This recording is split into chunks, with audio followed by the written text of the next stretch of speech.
الله أكبر. الحمد لله رب العالمين الرحمن الرحيم مالك يوم الدين إياك نعبد وإياك نستعين اهدنا الصراط المستقيم صراط الذين أنعمت عليهم غير المغضوب عليهم ولا الضالين.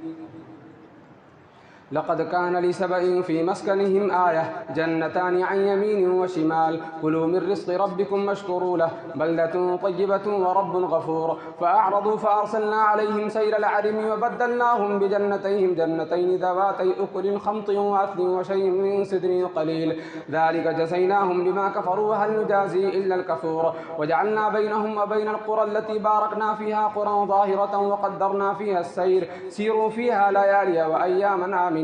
فقالوا ربنا باعد بين أسفارنا وظلموا أنفسهم فجعلناهم أحاديث ومزقناهم كل ممزق إن في ذلك لآيات لكل صبار شكور. ولقد صدق عليهم إبليس ظنه فاتبعوه إلا فريقا من المؤمنين وما كان له عليهم من سلطان إلا لنعلم من يؤمن بالآخرة ممن هو منها في شك وربك على كل شيء حفيظ.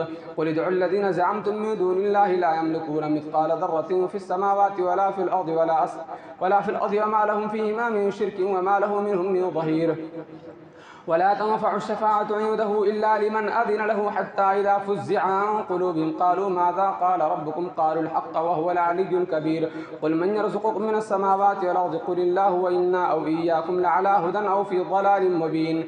قل لا تسألون عما أجرمنا ولا نسأل عما تعملون قل يجمع بيننا ربنا ثم يفتح بيننا بالحق وهو الفتاح العليم. قل أروني الذين ألحقتم به شركاء كلا بل هو الله العزيز الحكيم. وما أرسلناك إلا كافة للناس بشيرا ونذيرا ولكن أكثر الناس لا يعلمون. ويقولون متى هذا الوعد إن كنتم صادقين لكم ميعاد يوم لا تستأخرون عنه ساعة ولا تستقدمون.